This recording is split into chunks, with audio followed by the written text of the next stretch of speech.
In poker, one of the main questions you likely have asked yourself is, what's my hand strength? This applies to all the games in Horse, Hold'em, Omaha, Raz, Stud, 8 or better. And it's arguably one of the most important questions, because if you don't know how strong a hand is, you also don't know how strong your opponent's hands are, and you don't know how to play your own hand. And despite what some people will say about reading opponents and being able to play without knowing your own two cards, you really do have to know how strong your hand is, because when your hand goes to showdown, you only win if your hand is better than your opponent's hand. Imagine that you're in the casino. It might be your first time there. It's pretty noisy. You have to consider things that maybe if you were used to an online game you haven't considered before, like, is it my turn to act? While online you might get a little beep letting you know. In the casino, you have to be paying attention. Other people might be watching you. In an online game, nobody can see you necessarily, but in a casino you might be wondering if you have a tell. It's pretty noisy. Sometimes you get distracted just listening to people talk at the table. And all of a sudden you have to count how many chips are in the pot. And when it's your turn and you make a bet, you have to count out the chips. So there's a lot going on. Imagine that you look down at your hand and flip up your cards, and suddenly your mind just goes blank. How good is my hand? It's something that you have to know very quickly. So you've got Jack of Clubs, 8 of Hearts. You're sitting on the button. The blinds are posted. 3 players fold. 2 more players call, and you call on the button. The small blind completes and the big blind checks. So it's a 5-way hand. The flop comes monotone. Jack, 10, 8, all diamonds. The 4 players check, and the action is on you suddenly. How good is my hand? I have to know. It's my turn to act. What I know is that I have 2 pair. I know that versus 5 players, 2 pair is weaker than if I were just against 1 player, for example. I know my poker hand types, so I know that there could be a straight flush, although unlikely. It could be out there. There could also be a flush and a straight. There could be better 2 pair, many worse 2 pair combos, many more pair combos, and lots of high card combinations. But it doesn't really tell me how strong my hand is. I know that it's better than many of those, and I know that it's worse than some of those, but I don't really know by how much. And I don't know how that makes any difference compared with 4 opponents, 5 players total at the table, instead of like 1 opponent. What I want to know is my hand better than average with 5 players? That would mean that it has to be the top 20%, because that would be 1/5 out of 100% of all possible hands. So I want to visualize something like this, where the top 20% is separated from the bottom 80%, and my hand has to be right at that threshold or better. And if it's at that threshold, it's an average strength hand for 5 people at a table. So let's go to PokerToast.com, and I can show you then how to answer this question.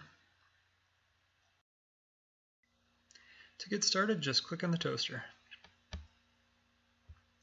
So we're in a game of Hold'em, and there were a total of 5 players, so we can select 5 and click Start. Instead of choosing random cards, I'm going to select the cards that we had discussed, so Jack of Clubs and 8 of Hearts. And then we're just going to jump straight to the next street, the flop, and pick those cards as well. So Jack of Diamonds, 10 of Diamonds, and 8 of Diamonds. So you can see here that you are the first player shown. The board is on the left. Your cards are face up. You're the hero, and the other opponents are here. And if you click on those, you can see player 2, player 3. But yours has some more information because you can see your cards. And it shows that your best hand is when you use these 5 cards, which of course are your 2 cards and the board cards. And your type is TP, that's 2 pair. And high or low, it is a high. And it says top 35%. Now this is an approximation of how strong your hand is. It is comparative in nature to other hands out there, which means that it could be used to determine the winner. It will sort correctly in a list, but it is not super accurate in terms of how strong your hand actually is. So we're going to find a way to more accurately identify the strength of your hand than that number right there. You can see in the list a list of combinations here. If you click on this little green plus, you can add other columns here like hand type. So hand type, we're going to click 1, we're going to sort by this first, and we're going to do ascending instead of descending. And then type of 1 is a high card hand. So for example, if your opponent held an ace and a king, they do not actually have any hand using the board cards, so they just have high card of ace, ace, king, high. And so there are a bunch of those. And then we're going to add some other columns here too. So the number that we just talked about for the hero was the high strength. And again, that's an approximation. It will sort correctly in the list, but it is not super accurate in terms of how strong your hand actually is. So we're going to find a better way to do that. You can add win strength percent. And if you're interested in what some of these strengths are, just come up here and select anything there to get this filter to show up. These little question marks, if you click on those, they'll tell you more about what those are.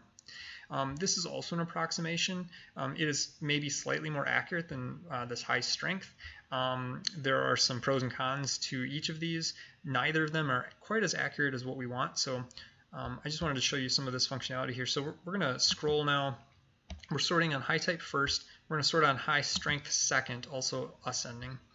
And we're just going to go through this list until we get to some other hand types here. Getting there.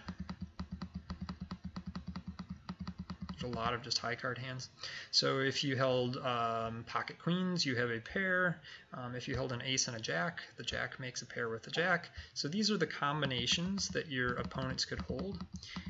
And so 2 is a pair, and 3 is 2 pair. So you're going to see hands like jack 10 or jack 8 like what we have, just different suits there. And then 4 is 3 of a kind. So if you held pocket jacks, you've got, with this jack here, you've got 3 of a kind. And then type 5 is straight. So a queen and a 9, for example, would make you 8, 9, 10 jack, queen for a straight. And keep going. So diamond, diamond gives you a flush on this board. And we get to the end pretty quick there. There's not too many other hands. So on this board, it's actually not possible to have a full house because there's no pair on the board, but 7 would be full house. 8 would be quads, also not possible on this board. And then the very last one on the list here is there's a single combination, a 7 and a 9 would give you 7, 8, 9, 10 jack, all of diamonds. So one combination can give you a straight flush type 9. Okay, so now to get a more accurate idea of how strong your hand is, click on Collider. So the Combo Collider is a tool that simulates a run of a poker hand or an attempt of a poker hand. So we're going to pick the target street. 4 is the last street, that's the river, so the streets for Hold'em go 1 is pre-flop, 2 is flop, 3 is turn, 4 is river. And in other games there are 5 streets, so it's just used a number here. So for like stud and raz, they're not called necessarily the same thing, so we just use the number. But we're going to target the street that we're on, 2, which is the flop. And we're just going to run one attempt, and I'll show you what this does. So we're just doing an equity calculation. And so it just picks random cards out of that list that we saw of combinations for each of your opponents. In other videos, we'll talk about how you can filter your opponent ranges to have more likely combinations for some opponents than others in their range. For now, they're just all equal. And it just picks combinations like player 2 here. It picked a 6 and a 2, and then it just calculates how strong their hand is. And so we're going to do, so it looks like everybody just had a high card after the first attempt. We're going to add to that. So new would do just a brand new single run. Add will add to that. And look, one player now, they got a pair. That's player 4. So if we scroll down here, we can take a look at that. So it does show you the the hand type.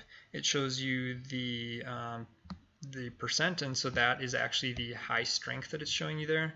And high strength will be the same regardless of what is in your opponent range. It's a comparative number, so you can determine like who would win or lose based on this number. But again, it's not quite as accurate as what equity is going to give us. And so after you do a bunch of these runs, you can start to see that, on average, how likely it is that you get different hand types in your opponent range. And so you can either just click this a bunch of times, and it will start to kind of look like it's slowing down. It's just approaching the true average. I'm just going to bump this up to 100, and I'm just going to add 100 to that. It'll just take a second.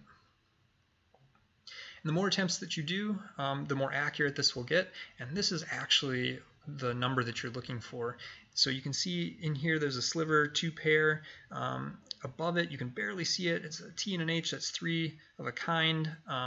And above that, you got a 2 and a 5 for flush and straight. So we're somewhere around like 8 to maybe 9%. Now, they're not all the same, but if you did this enough times, you eventually would get pretty close to a true strength of your hand, of what an opponent could hold. And this is assuming that they all just have 100% range. Everybody had just kind of limp pre-flop, and so it's a decent assumption. In other videos, we'll refine those ranges, though. Okay, so it really looks like, oh, somebody got the straight flush. Wow, that's pretty rare. But it looks like really we're around 1 and 4 is 5, 2 makes 7, maybe 8% by the time that you get down to 2 pair. So I think that's a pretty fair assumption. Around 8% of the time, top 8% of the range is going to be a 2 pair hand.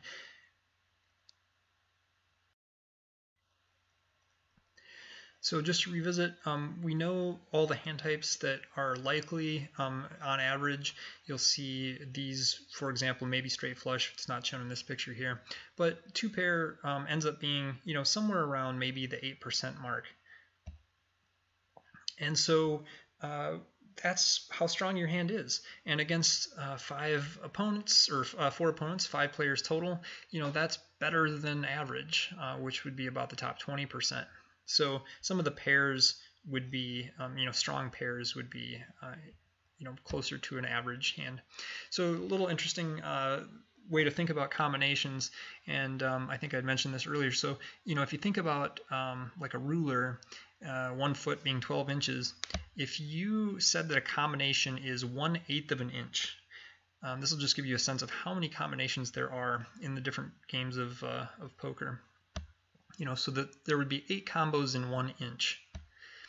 That would be 96 combinations per foot. That's 288 combinations per yard.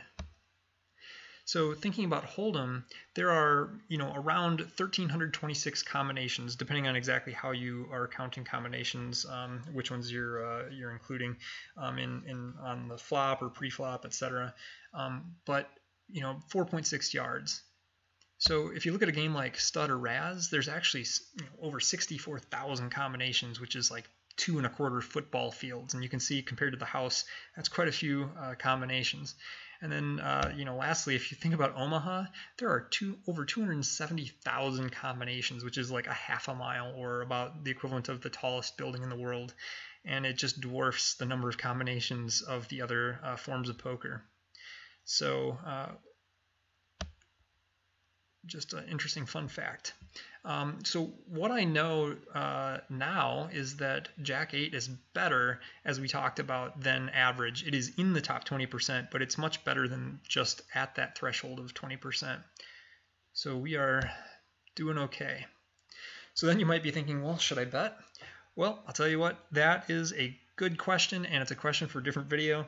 So please make sure that you subscribe, and you will get answers to questions like these. And remember that the goal here is to make your game stronger and win more money. And if you watch enough of these videos and learn the topics that we discuss, just try to watch one every week. One more will come out, if not more. And so stay tuned on a weekly basis. Just subscribe. Leave comments if you do have questions or comments, and I will be sure to respond to those. Love to hear from you. One idea that you could post is what strength of hand most surprised you. So out of all of your work, find a hand type with a strength that surprised you, and go ahead and post that in the comments with any questions that you have. All right, thanks for watching.